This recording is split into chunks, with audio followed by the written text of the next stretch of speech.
station where unknown forces strike the edge of ecology. So I'm here with Peter Poole on this historic day, what was meant to be Brexit Day, 29th of March 2019, and we decided to come up to London to witness events as they unfolded. It's been quite interesting. We're currently outside Parliament, 6 o'clock news, just going on as we speak. It's at the media corner, I think we're in. And there's quite a sense of betrayal in the air, I think. There's a lot of people here, mostly UKIP, but not just UKIP, I think it's just a general mass of people who are very anti-Brexit and voted leave, and there's a lot of frustration.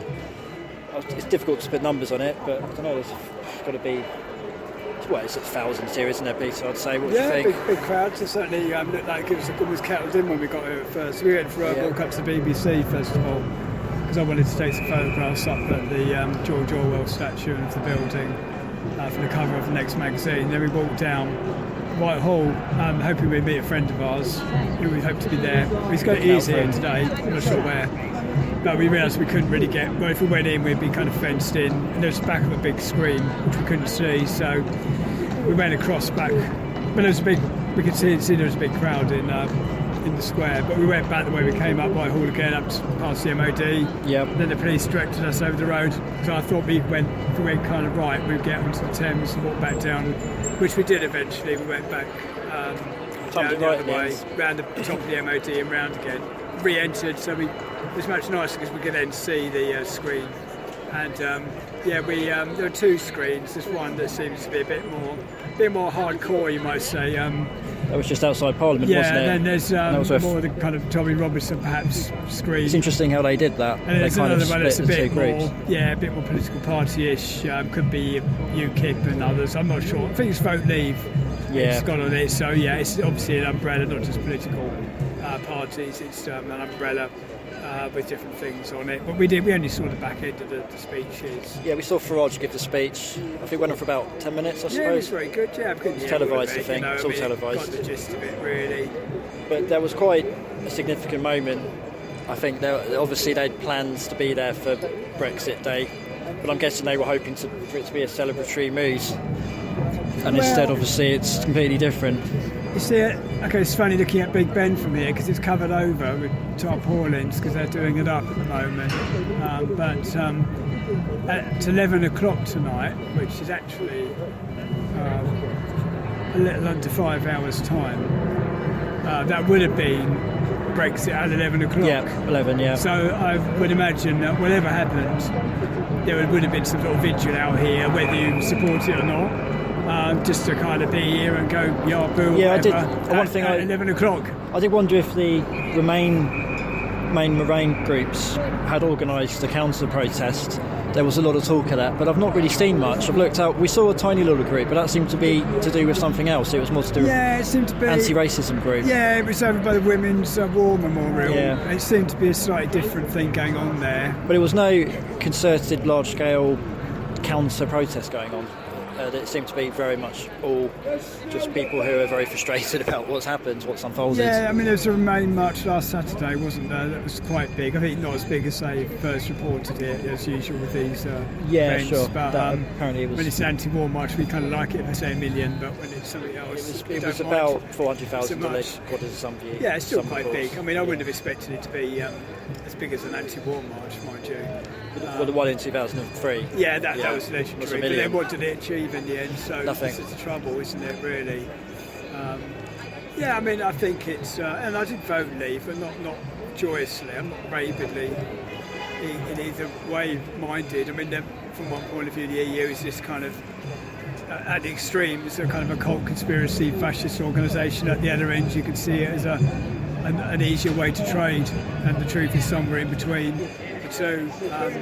But certainly, there's no reason why Britain can't be a perfectly good country outside the EU and be friends with the EU still. I think my personal concern, though, is that I mean, I also voted leave, but I agree. I'm not hardcore about it. I can sort of see the pros and cons to both, but I do get the sense that they are looking to expand and they are looking to... Well, I think the problem was always where it would go in the future. You know, if it's just a question of having any that E111 card to go over for your healthcare and things like that. Yeah, it's fine. There's never any argument with any of that. You know, it's if it becomes a federal organisation and then starts letting in Middle Eastern countries that are very culturally different. The problem is that what a lot of people aren't reporting in the media is that the EU have said, I think Tusk has said, that if we do end up remaining in the EU, we will have to be full members.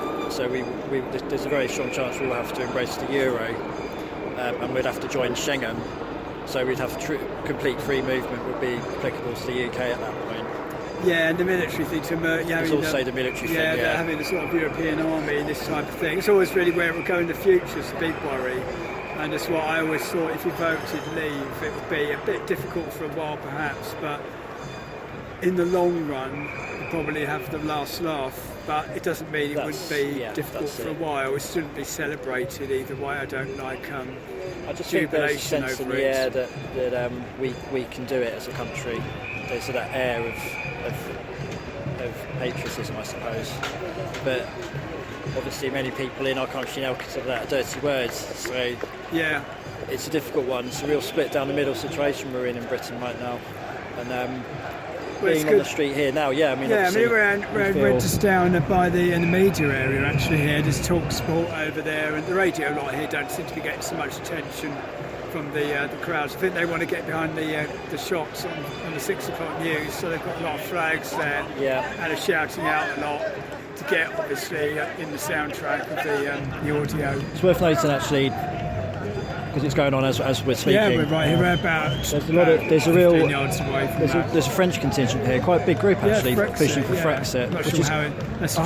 I have seen the sortie or that sortie is of the French Brexit, so it should be something like for a sortie or something. It doesn't really work, because the FD is a word exit, but that's good to see. I think there's a sense, because we don't hear it in the media here. No, but you don't. There's a real anti-EU feel in these other countries, particularly in France. Thing going on at the moment, so I think it's turning to a bit of a violent and unpleasant movement, really.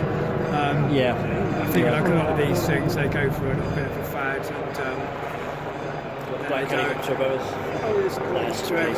you know, we always get that on demos anyway. It's all about crowd control usually, but it is a bit authoritarian when they keep hovering over. I mean, I don't know whether they don't need silent blimp. It's 2019, we should have Blade Runner blimps by now, but we don't quite have that. But, there's various flags over there. Yeah, there is. I think that it's a French flag with a sort of it's like a Brexit symbol. It's the French flag with a symbol in the middle. Some sort of representation. Fleur de lis. Blue and white. They're passing through now. Actually, going to pass us through. We've got a bit of march coming along here now, so I'll get the camera out while we're talking. We'll film this going by. Why do we go down here and just get a bit of the sound of that passing by? Or is that not worth it? Okay. So we're just going to pass us by now. Okay. So we're going to get a sense of the music. Yeah, there you are. Yeah, for instance. Yeah, I'm just going to get a quick shot of that.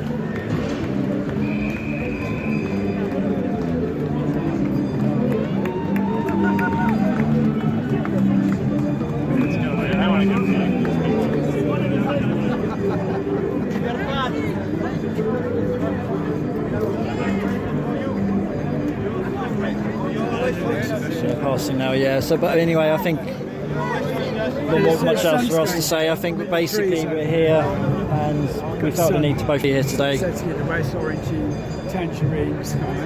But at the end of the day, regardless of what way people voted,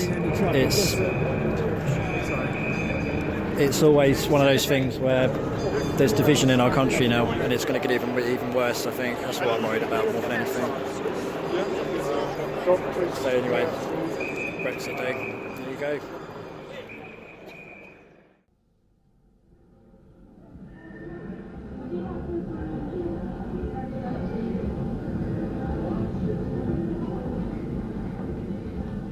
The information where unknown forces strike the edge of ecology.